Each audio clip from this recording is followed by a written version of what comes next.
Hello दोस्तों।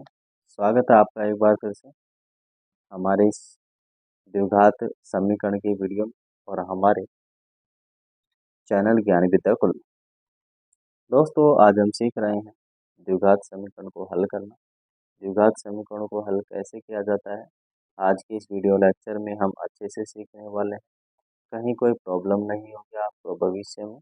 बस आप इत्मीनान के साथ देखते रहिए। वीडियो अच्छा लगे तो कमेंट जरूर कर दीजिए और सब्सक्राइब कर ही लीजिए आप लोग। ठीक है, चलिए। तो कौन सा समीकरण है? क्योंकि घात दो है तो द्विघात समीकरण है, और दो से ज्यादा है तो और अलग घात वाला समीकरण बन जाता है। सबसे पहले हम जानेंगे गुणांक। गुणांक क्या होते हैं? किसी भी समीकरण के कुछ गुणांक होते हैं। जैसे एक्स स्क्वायर का गुणांक, एक्स स्क्वायर है ना, तो इसके गुणा में कितना है? तो एक्स स्क्वायर का गुणांक भाई साहब कितना है? एक। जहाँ कोई गुणांक नहीं होता वहाँ एक होता है। एक्स का गुणांक कितना होगा?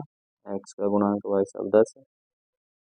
और जो अचर पद है, अचर पद जिसे हम कह सकते हैं कांस्टेंट, तो अचर पद जो रहेगा वो रहेगा आपका 16। ठीक है, यहाँ पे 16 ये अचर पद है। ये आपका एक्स का गुणांक है, ये एक्स स्क्वायर का गुणांक एक है। और ये जो एक्स है यहाँ पे वो चर होता है। चर कौन है भाई? चर है आपका एक्स। ठीक है, अब सॉल्व कैसे किया जाए, इसके टुकड़े कैसे किए जाएं, इसके शून्य के कैसे निकाले जाए, तो वो हम यहाँ पे सीखने वाले हैं। हम यहाँ पे डायरेक्ट टुकड़े करना सीख रहे हैं, कोई फॉर्मूला यूज नहीं ले रहे। कोई भी फॉर्मूला चाहे तो आप लोग एक फॉर्मूले से भी यूज ले सकते हैं, श्रीधराचार्य से, उस फॉर्मूले से निकल जाता है, परंतु हम नहीं ले रहे हैं। फॉर्मूला यूज नहीं ले रहे, हम केवल डायरेक्ट निकाल रहे हैं और यही पूछा जाता है। ठीक है, तो इसके हमें दो टुकड़े करने हैं ऐसे, जिनको मैं, जिन टुकड़ों को यदि मैं गुणा करूँ ना, तो इन दोनों के गुणनफल के बराबर आए। मतलब कि मैं 16 को गुणा करूँ एक्स स्क्वायर से तो 16 एक्स स्क्वायर हो जाएगा। गुणा करने पर कितना हो जाएगा? 16 एक्स स्क्वायर हो जाएगा। तो इन दोनों टुकड़े को भी ऐसे ही मान आए, जिनको मैं गुणा करूँ तो 16 आ जाए।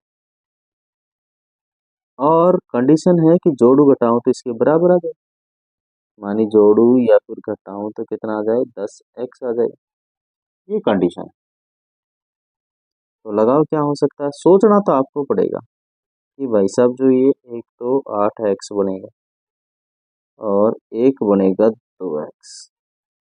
चाहे तो आप इसके 16 के टुकड़े करके भी देख सकते हैं, अभाज्य गुणनखंड विधि से ऐसे निकाल सकते हैं। अगर मैं 8 पर 2 को गुणा करूँ तो 16 हो रहा है, बिल्कुल।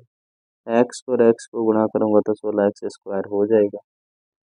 जोड़ूंगा तो 10 एक्स हो ही रहा है, तो टेंशन ही नहीं है।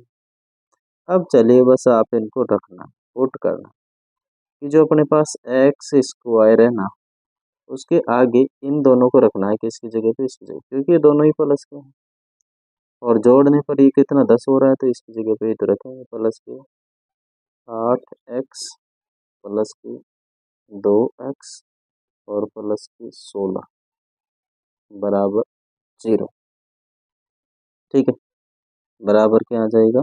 0 आ जाएगा। अब एक तो कॉमन हम इधर से लेने वाले और एक कॉमन कुछ इधर से लेने वाले, क्योंकि पहले तो 3 टुकड़े थे, तो न तो ये इधर कॉमन आ रहा था ना इधर आ रहा था, बीच का बन के रह गया था। अब आसानी से कॉमन निकल जाएगा। तो एक्स इधर भी है, एक्स इधर भी है, तो मतलब एक्स हम बाहर ले लें, अंदर क्या छोड़ दें भाई? 2 है इस पे पावर, तो एक बाहर निकल गया तो एक बच गया होगा। इधर से एक्स बाहर गया तो इधर कितना बचेगा? 8 बच जाएगा। इधर से प्लस है, 2 कॉमन ले लेते हैं, 2 बाहर गया तो कितना बचेगा? एक्स। और ये 16 है, इसके 2 टुकड़े होंगे, 2 गुना 8, तो 2 तो बाहर गया, 8 बचेगा अंदर। कितना बचेगा? 8 बचेगा अंदर, बराबर में 0। विशेष बात ये रखनी है कि ये वाला टुकड़ा और ये वाला टुकड़ा दोनों सेम होने चाहिए, नहीं तो मामला गड़बड़ हो जाएगा, फिर हम परेशान हो जाएंगे। अब आगे चले, बीच में प्लस भी है, ये भी गुणा में, ये भी गुणा में, तो मतलब अब भी हम कॉमन ले सकते हैं x प्लस 8 को, तभी तो बराबर लेकर आए ना हम।